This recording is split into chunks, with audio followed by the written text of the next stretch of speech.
And we are following some breaking news on this Thursday morning. The Austin Police Department is investigating a homicide in southeast Austin. They say it happened on Burton Drive, that is just off of East Old Torf and Parker Lane, not too far from Riverside and right there just east of I-35 as well. So let's go ahead and take a live look at the scene. Once again, police are preparing to bring us more information. Let's listen in right now. Looks like they're ready. Good morning, everyone. My name is Officer Austin Zarling. That's AUSTINZARLING with the Austin Police Department Public Information Office.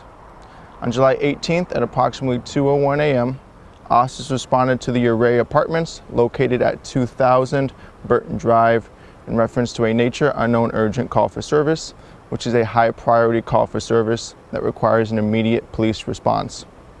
This call for service was responded to in a timely manner. Call text advised there was a Hispanic male with life-threatening injuries. APD arrived on scene and located a victim and began to provide emergency medical care. Austin Travis County EMS and AFD arrived on scene shortly after the Austin Police Department and took over emergency medical care.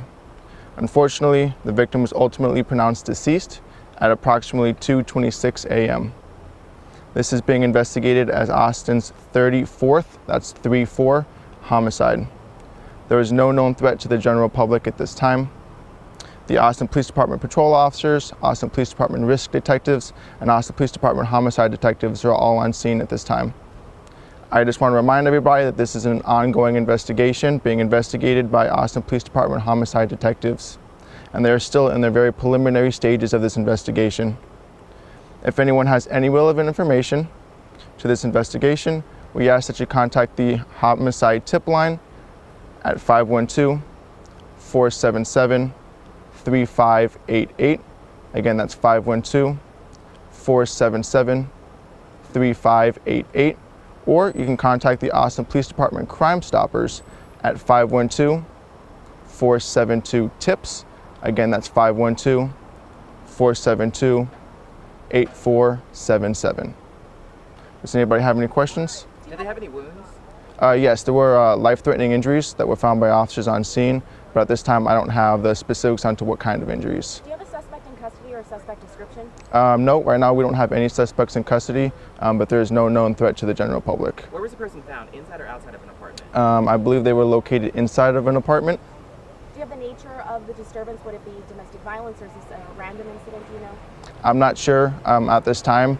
Like I said, this is a very preliminary investigation, so I recommend reaching out to the Austin Police Department Public Information Office at a later time for an update. Could you repeat what kind of call for service this was? Absolutely. Austin Police Department officers responded to this location for a nature unknown urgent, which is a call for service, which is a call for service with a high priority call for service that requires an immediate police response. Was it a neighbor that called 911? Did somebody hear something, screaming, gunshots? I'm not sure who called 911 at this time. Like I said, this is a very preliminary investigation, so I don't have that answer, but you can reach out to the Public Information Office at a later time when they may be able to give you that answer. Do you have a general age of the person who's deceased? I don't have any other demographics of the person that was deceased other than he was a Hispanic male. Is there any disruption that neighbors in the Array Apartments need to know about as they're waking up today? Not that I'm aware of. I don't believe, like I said earlier, there's no known threat to the general public. Is this considered a hotspot area that y'all respond to quite often? I don't generally work this area, so I don't have an answer for that. But you can reach out to the Public Information Office and they may be able to give you some better statistics on crime in this area. Can you provide any more details on the... Once again, we are following this homicide investigation at Burton Drive. Just a little recap there. They said they got that urgent call earlier this morning. A Hispanic male was found with severe injuries, and at 2:26 a.m., that gentleman succumbed to those injuries. They do not have a suspect, and yet they say that there's no threat to the public at this time. So we are really working to learn the circumstances of this event and naturally, if they do have someone in mind for that suspect. So we'll let you know. We're going to have a crew all on the scene all morning right here in Daybreak.